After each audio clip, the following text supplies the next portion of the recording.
Ndabaramukije cyane bakunze ibikiganiro yaga muganga amagara meza kugubwa neza kururanirwa mu byanyu no mu banyu nivyo ndabipfurije ndabaha ikaze muri kino kiganiro cacu kigira kabiri gikurikiye ikiganiro ca mbere twagiraniye ubiheruka turabira hamwe indwara yo kunuka mu kanwa bita halitose canke mauvaise haleine. Ikiganiro c'uno munsi rero tutiriwe turasubiramwo ivyo twabonye mu kiganiro c'ubwa mbere batabibonye tubahamagarira kubiraba abashasha muyaboneshe kugira ngo muze muraronka notification babwira yuko twaje ku biganiro hanyuma batakiravye mu turondera mu kirabe kirimwo inyigisho ntungamagara hamwe n'impanuro ntungamagara zitari nkeya zitubwira kuri no ndwara yo kunuka mu kanwa kandi twama twumvise hirya no hino mu kibano.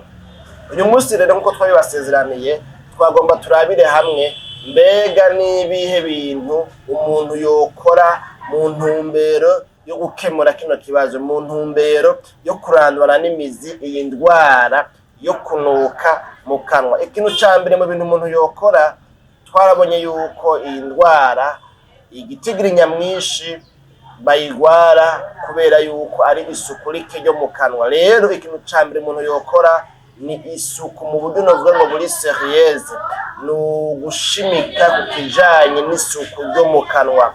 Umuntu akisukura mu kanwa akibrosa akiyugumura mu kanwa n'imiburiburi kabiri canke gatatu ku munsi. Ahandi hoho mbere twosanga umuntu igihe cose ageze kinafungura vyiza yokwiyugumura kubera bijya bintu yafunguye hariho ibisigarira novuga ngo vyihoma hariya mu menyo bikaba vyoca bituma rero uyu muntu nivyamara y'umwanya muremure bica bihinduka amabakteri bibora hariya hagati y'amenyo hanyuma bigahinduka imikrobe bigahinduka imicafu bigahava bibangamira ibinyigisha hamwe n'amenyo. Ivyo navyo twarabibonye mu kiganiro carenganye uze mu birabe. Rero umuntu yogira isuku kabiri canke gatatu ku munsi, hanyuma kandi umuntu yokoresha hariya akantu bita ngo ni fil dentaire, nibaza ko ari akantu bavuga ngo usuforme y'akanyuzi umuntu ashobora gucisha hagati n'agati y'iryinyo n'irindi hagati y'amenyo abiri kugira ngo agerageze gukurayo utucafu tuba twarihomye cyangwa se twasigaye hagati y'iryinyo n'irindi. Bitagenze gutyo murabona hari igihe wibrosa mugabo mu vy'ukuri ugasanga hagati y'iryinyo n'irindi hariyo utuntu umuntu yoraba nk'akantu akoresha hanyuma agahomora utuntu k'udufungurwa murabona ko hariho ivyo bita ngo ni cure dent hanyuma cyane umuntu agakoresha akanonyene k'akanuze ko kwihaganyura ngira ngo nico kirindi co gitomowe co gukoresha, hanyuma umuntu agira agakurayo utuntu tuba tutashoboye gukurwayo n'umujigiti cyangwa se brosada kubera ko brosada ntiyinjira hariya hagati na hagati y'amenyo. Murabizi neza iyo umuntu anovuga ngo agize n'inguvu nyinshi ashobora kwikomeretsa cyangwa se kwikwabura kubinyigisha. Rero urumva no kwibrosa navyo nyene birafite ingene bikorwa, ngira ngo tuzohava tugira video yavyo.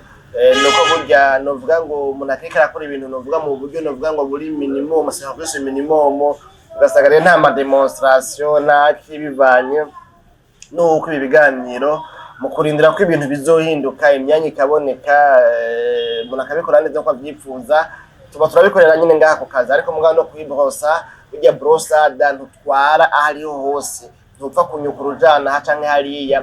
Brosada hariho ukuntu umuntu agirane ayibrosesha ibintu nyene nk'ivyo. Rero nuko hanyuma kuri iryo suku nyene yo mu kanwa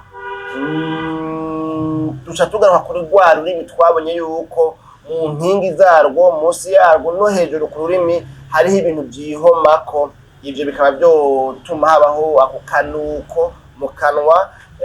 Sinovuga ngo akamoto kabi kubera nta kamoto keza n'akamoto kabi, swate biramota swate biranuka, nibaza ko vyumvikana. Rero ni mauvaise haleine.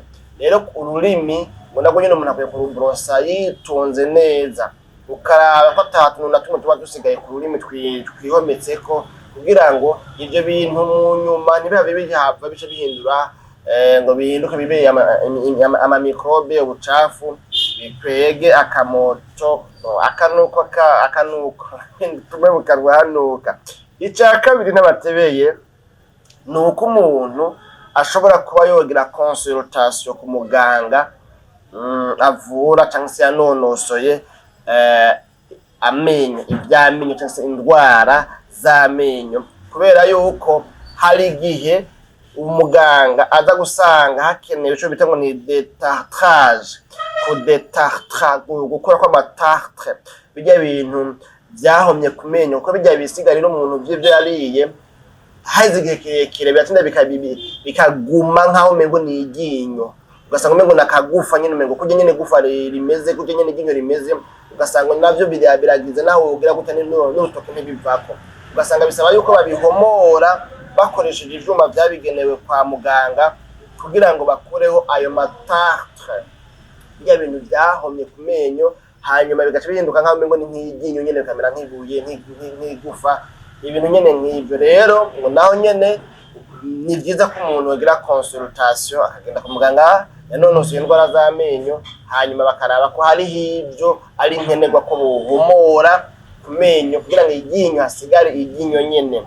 Ica gatatu ni kijanye novuga ngo no kunywa amazi ku rugero rushimishije. Mu biganiro vyarenganye twarabiye hamwe mbega umuntu yonwa amazi ku rugero rungana iki. Mwebwe mutarabikurikirana novuga ngo hariho ivyo mwahomvye, bigakunda yuko muza muragira ntimurasubirirwamwo kuri buri kiganiro, kubera usanga ivy'amagara y'abantu birinjiranamwo. Murazi ko ivyigwa vyinjiranamwo na cane cane iyo byose bifise intumbero imwe, ukuvuga yo kugira yo gutuma umuntu agira amagara meza.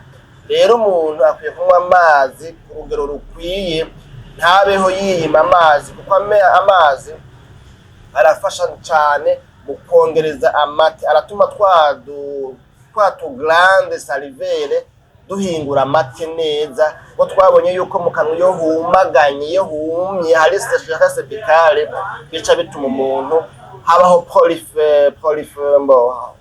proliferation y'amabacterie, amabacterie usanga yagize nayo yorohewe kwigwiza n'ibindi. Rero umuntu yonwa amazi ku rugero rukwiye kugira ngo abeho afise amate ku rugero rukwiye. Hanyuma ikindi naco umuntu yokora iruhande y'ivyo bintu bitatu tumaze kuvuga, ni kijanye ngo n'amahomede naturelle. Ikijanye n'amahomede naturelle nayo ni ivyo umuntu yokora, novuga ngo bishimikiye hanini ku buvuzi kama. Ubuvuzi kama nabwo burimo ibisata vyinshi, kino kintu ndifuza kuzohava ndakikurikirana cane kugira ngo kumbure nzohora ndagikora ko ibiganiro sawa kandi atari ibiganiro gusa, ahubwo ndanagifashisha abantu, kubera yuko n'ubuvuzi mbona kumengo abantu benshi babukora batanavyize, batanafasha umwanya uhagije wo kubikurikirana.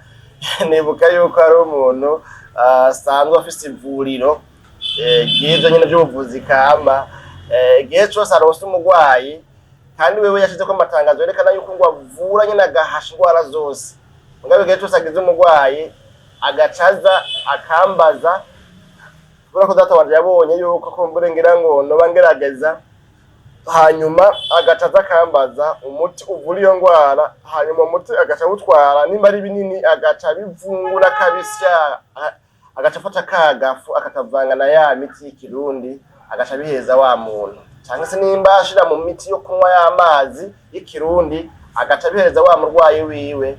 Hanyuma wa murwayi yabona ngo arakize, akibaza ngo avuwe na ya miti y'ikirundi, kumbe harimo imiti yo ngaha nyine y'ikizungu.